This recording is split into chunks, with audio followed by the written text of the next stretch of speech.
In a small, quiet village, the lonely old woodcarver Geppetto spent his days creating beautiful toys.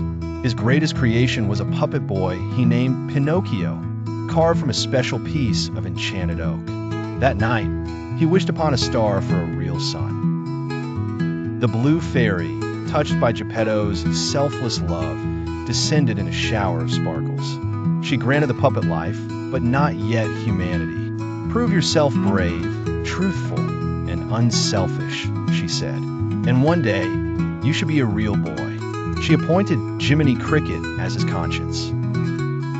The next morning, excited to show Geppetto he was a real boy, Pinocchio tried to make breakfast and burned it. When Geppetto asked what happened, Pinocchio, ashamed, blurted out, "A big dragon flew in and breathed fire on the pan."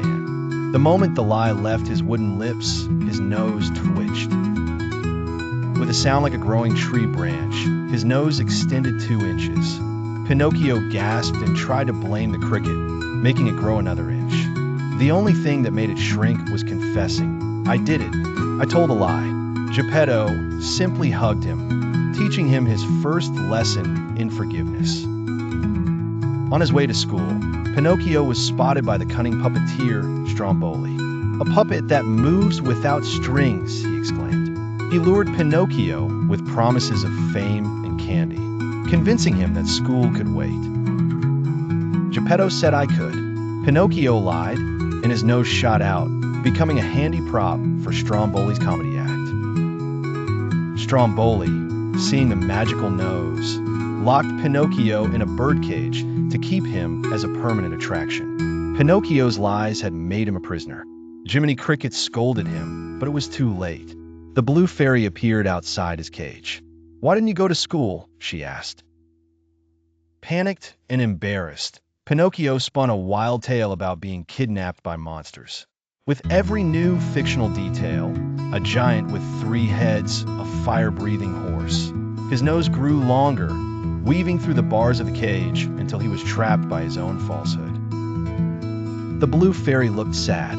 A lie keeps growing and growing. Pinocchio, until it becomes as plain as the nose on your face. She freed him, but left the long nose as a reminder. "You must learn the value of truth for yourself," she said before disappearing. Pinocchio, with his long nose making him clumsy and a target for laughter, tried to return home. He had to navigate through a market where his nose knocked over stacks of fruit and through a narrow alley where it got stuck between 2 buildings. In a moment of quick thinking, Pinocchio used his long, strong nose as a lever to free a cart that was stuck in the mud. The townspeople, who had been mocking him, cheered. He discovered that what made him different could also be used for good. He returned to find the workshop empty. A neighbor said Geppetto had gone out in a terrible storm to search for him and had not returned. Pinocchio's heart, though wooden, ached with guilt. His lies had directly led to his father's danger. Jiminy Cricket found him weeping. "The nose isn't a curse, Pinocchio. It's a compass. It points you toward the truth. Listen to it." Pinocchio realized his nose grew not to punish him, but to guide him back to being honest. Pinocchio set out to find Geppetto, asking everyone he met, "Have you seen my father?" He forced himself to tell the whole, embarrassing truth about his lies and his nose to strangers. With each honest word, his nose shrank just a little bit. His quest led him to the coast, where he learned a giant whale, Monstro, had swallowed a boat during the storm. Pinocchio knew with certainty that Geppetto was inside. He bravely dove into the ocean, his nose now almost back to normal. Inside the dark belly of the whale, he found Geppetto and the sunken ship.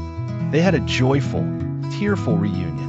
"I'm sorry I lied, Father," Pinocchio said, and his nose shrank back to its original size. He then devised a clever, truthful plan to make Monstro sneeze.